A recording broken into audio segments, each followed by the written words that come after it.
Hey, girlfriend, you know who you are. You have big, big dreams. You want to write a book, stand on a TED Talk stage, be a life coach offering wisdom from your RV in Montana, a cafe in Barcelona, or a beach chair in Tulum. Your other girlfriends and your family, they don't always get your biz savvy. Why do you want to leave your JOB? Because you're a C.A.T.S, aka coach, author, thought leader, and speaker. Meet other change makers like yourself and find out how they make it happen. This is the Big Meow podcast. Hey, all you cats, it's Kristen, and I'm here with Lauren Gayl. Hi, Lauren. Hello. So I notice all those beautiful colored flowers behind you. Are those chakra colors by chance? They are. I am a chakra healer using chakra dance as my healing modality, and these are my chakras, my chakra flowers. I love it. So how is chakra dance like a form of somatic healing, or how does it work?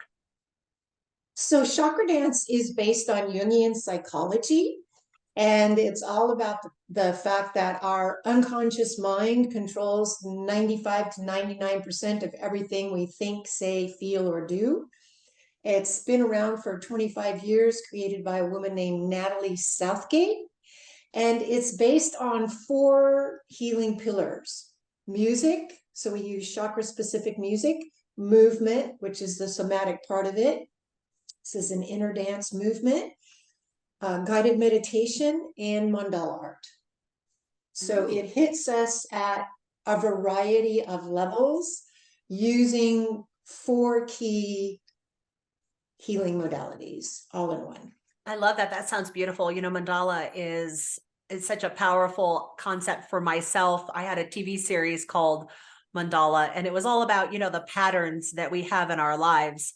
And do those patterns build you up or do they break you down? So that definitely resonates with me. For those who are listening who don't really know what the chakras are, can you explain them? Right. So we are all energy. I think most of us can agree that we are energy, and that, there's sometimes when we feel highly energized, and sometimes when we say, oh, my energy is, I just feel stuck and I can't. Chakras are those energy centers in our bodies where that energy can get stuck. So when we experience trauma, be that one big event or a series of little events over time, energy gets stuck in these energy centers and creates dis-ease, which is the word disease. And so there's scientific proof that the body remembers everything and holds everything.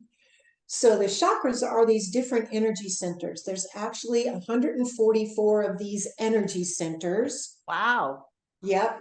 And you've come in contact with them when you do acupressure, acupuncture.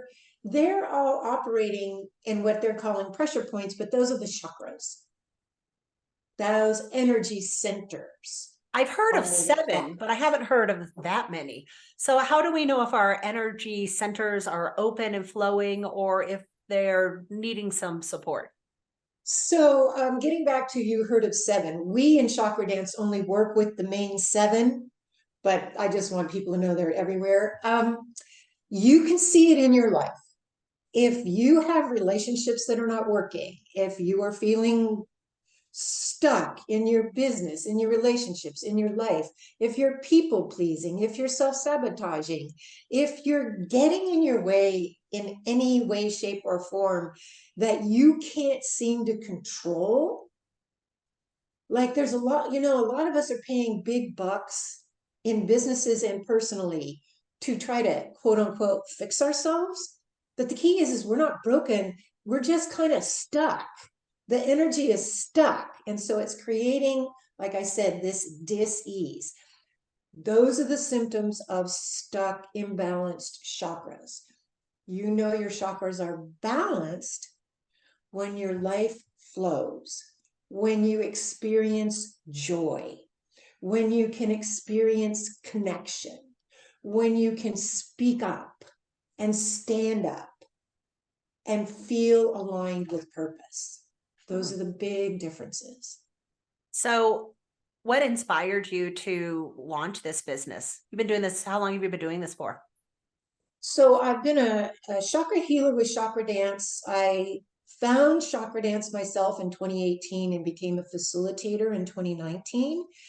And it was always just live classes. And this year, for the very first time, we've been able to offer it virtually. But my background is business. And I own multiple small businesses, and I worked with alongside management consultants, performance consultants, HR consultants my entire career. I was in sales, and everything I sold had to do with human capital management. My focus with Chakra Dance is helping leaders lead. It's very challenging to really lead. You can boss, but you can't lead from a trauma-based perspective. And right now, with the way the new workforce is, and after COVID, people aren't willing to accept boss. They're looking for nobody wants the boss. Right. They want a leader. And so my inspiration was all the failures I experienced and all the failures I watched my clients experience when they tried to implement changes in their organizations that they paid huge amounts of money for. But when it came down to actually implementing them, which meant they had to face their own fears, not that they consciously knew this, because believe me, I didn't know it either when I was doing it. They couldn't. And so they spent thousands and thousands, sometimes hundreds of thousands of dollars on initiatives that never, ever took off because they, as leaders, were being driven by their trauma-based fears. That's a really interesting perspective. You are listening to the Big Meow podcast, empowering women entrepreneurs to share their voices, make an impact, and transform the world in a positive way. Sponsored by Orange Cat Content Marketing Agency. So for you yourself, inside your business, what's a recent challenge that you've had and how did you overcome it? So I have to say, being a solopreneur at the moment, well, I do have a VA, so I at least have her. A big challenge is just having faith that what you're doing actually matters. And I think that there's a lot of small business owners and just people in general that are they have a challenge of staying totally in touch with their purpose. And when I was in management consulting for years, I used to tell people the taller the building you're building, the deeper the hole you need to dig. And sometimes when you're down in that dark, cold, black hole, you forget. And I think my biggest challenge is continually remembering why I'm doing what I'm doing. And one of the ways that I kind of overcame that, other than the work I do with Chakra Dance myself, was a couple of acknowledgments for the work that I've been doing on LinkedIn, and just being told, well, I got cited as a citation by ChatGPT for combining the ancient wisdom of chakras with business acumen. And so that the whole world, if they look that up, they'll see me. That was a big turning point for me to remember why I'm doing what I do. Congratulations. That's amazing. So what is your self-care practice? My self-care practice is Chakra Dance. It's a big part of it. And I also have a puppy, although right now, if you see, I'm covered with bites. So I don't know if you consider that to be self-care or self-torture. But and I'm involved in big art projects. I just finished a 900 square foot tile mosaic labyrinth in my backyard. Wow. So my self-care, gorgeous. It's beautiful. And now I get to walk it. My self-care is really all around creativity, staying creative. So what would you have some advice for other women entrepreneurs who are, out there in the world trying to make it happen? Yes. I think the biggest piece of advice that I would have, and something I've looked at, is listen to your intuition. Allow yourself to acknowledge your intuition, because 9 times out of 10, if you really listen, it's going to take you exactly where you need to be. Have the long game in mind.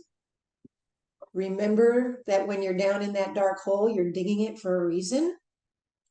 And, take the time to remind yourself periodically while you're down there.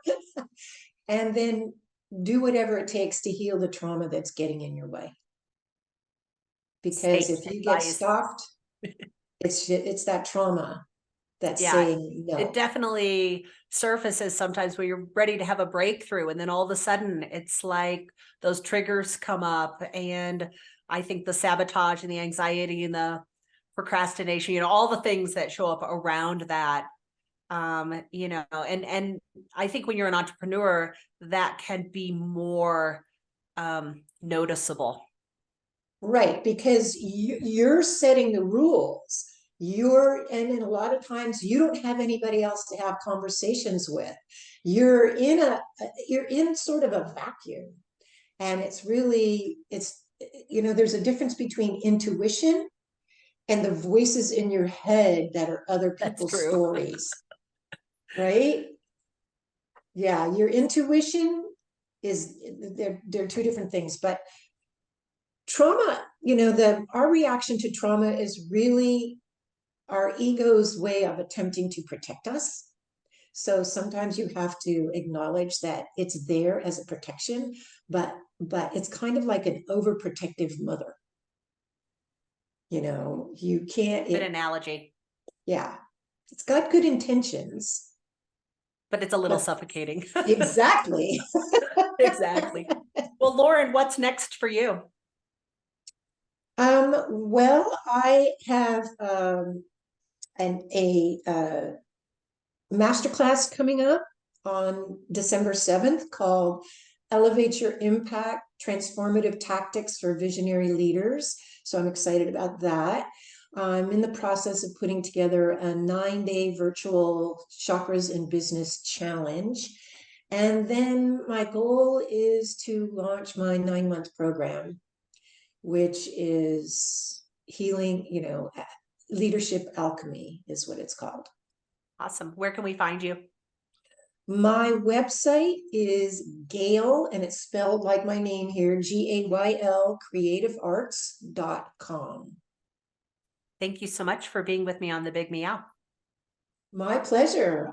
I love your ears. Thank you. Are you looking for authentic connections, business mentorship, and a supportive community? Join C.A.T.S Network. Thank you for listening to the Big Meow podcast. Please subscribe, give us a 5-star review, and share this episode with your community.